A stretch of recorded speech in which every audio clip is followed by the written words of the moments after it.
In this video, you'll learn how to set up QuickBooks Online for your small business in just a few minutes, so you can manage your finances and stay organized from day one. First, open your browser and go to quickbooks.intuit.com.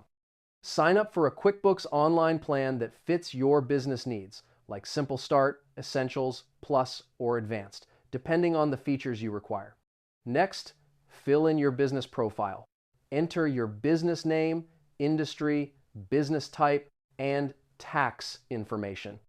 QuickBooks will use this information to customize your dashboard and recommend the right tools for your specific business needs.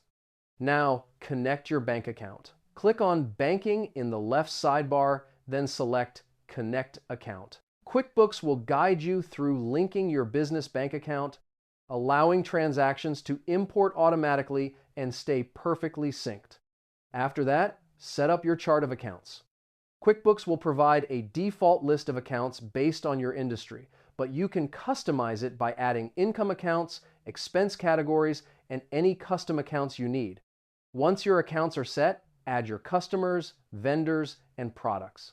Go to the relevant sections in the sidebar, click New, and fill in the details.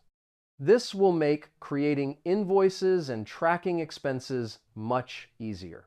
And that's it. Your QuickBooks Online is now set up, and your small business is ready to thrive.